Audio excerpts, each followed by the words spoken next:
미국이 스스로 달러를 포기하진 않죠. 달러는 매우 중요한 특권입니다. 미국 입장에서는. 근데 또 어떤 시스템도 영구적이진 않으니까 달러를 기축을 해갖고 운영되었던 세계 시스템이 미국에 의지하고 무관하게 균열이 생기고 있는 거예요. 그래서 대표적인 균열이 미국 밖에서는 중국이었고 미국 내부에서는 이제 트럼피즘이라는 정치적 운동으로 연결시킨 건데요. 그것만이 원인은 아니에요. 곳곳에서 균열이 있고 그 징후를 우리가 어떻게 알 수 있냐면 달러가 아프다, 환자다라는 걸 우리가 어떻게 알 수 있냐면 열이 나기 때문에 우리가 환자라는 걸 알 수 있잖아요. 그 열이 나는 게 바로 뭐냐면 10년주기로 나타나는 어떤 금융위기라든가 뭔가 국제적인 통화 시스템이 뭔가 어딘가에 빵꾸가 나기 때문에 그런 게 하는 거거든요. 미국의 치솟는 부채라든가 이런 게 다 그 징후예요. 이걸 어떻게 할 수가 없어요. 트럼프가 원한다 그래가지고 이거를 하는 거고 원하지 않으면 뭐 해리스 부통령이 됐으면 이게 없었던 문제가 없어지는 게 아니고 그냥 계속 있는 거예요. 왜냐하면 인간이 만든 시스템이기 때문에 한계가 있는 거죠. 그래서 그게 모순에 봉착한 거고 그걸 단지 소프트 랜딩 할 거냐 하드 랜딩 할 거냐라는 어떤 정도의 선택만 있는 건데 그 선택권도 있는지 잘 모르겠어요. 그냥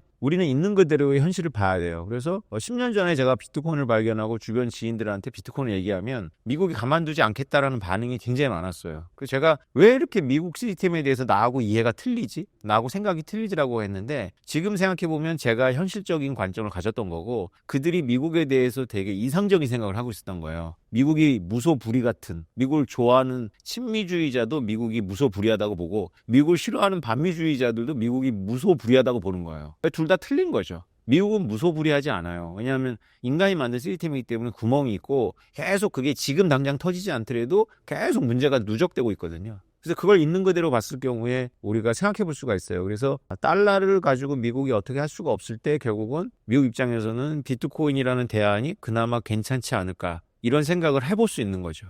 지금의 흐름이 그와 유사하게 가고 있으니까 또 한번 이걸 좀 생각을 좀 더 이게 한 번 정도 검토해 볼 만한 가설이지만 이게 좀 진지하게 이제 들여다봐야 될 거예요. 그거는 별로 걱정 안 해도 될 것 같아요. 왜냐하면 미국이 무역 흑자를 낼 가능성은 거의 없어요. 다만 이제 무역 적자를 줄이거나 동결하겠죠. 더 이상 늘리지 못하는 방식으로 하겠죠. 왜냐하면 AI랑 로봇을 이용해서 미국의 고임금을 극복할 수 있는 분야에서부터 빠르게 그 외국에 나갔던 제조업을 불러들일 거예요. 특히나 이제 바이든 정부에서도 우리가 봤지만 반도체라든가 이런 것들에 대해서는 전략적이라는 개념을 붙여가지고 설사 그 회사가 미국 회사가 아니더라도 미국에 와서 공장을 지어라 라고 했는데 트럼프 대통령이 한 발 더 나가서 미국에서 공장 짓는 건 니네 마음대로 하고 우리는 보조금 안 줘. 우리는 미국 기업한테만 줄 거야. 우리는 TSMC한테 안 줘. 인텔한테만 줄까? 뭐 이렇게 나가는 거거든요. 정책은 나와봐야 알겠어요. 왜냐하면 트럼프 대통령도 굉장히 현실주의자이기 때문에 그럴 경우에 TSMC가 굳이 미국에다 공장을 짓지 않아도 되죠. 근데 인텔하고 TSMC가 어느 분야에서는 따라올 수 없는 어떤 격차가 있단 말이죠. 그거를 뭐 미국 기업을 통해 갖고 메운다? 이런 거에 대해서 전문가들은 별로 현실성이 없다라고 보고 있어요. 그래서 너무 그렇게 미국이 갑자기 무역 흑자를 볼 거라고 예상은 할 필요가 없는데 관세나 이런 걸로 일단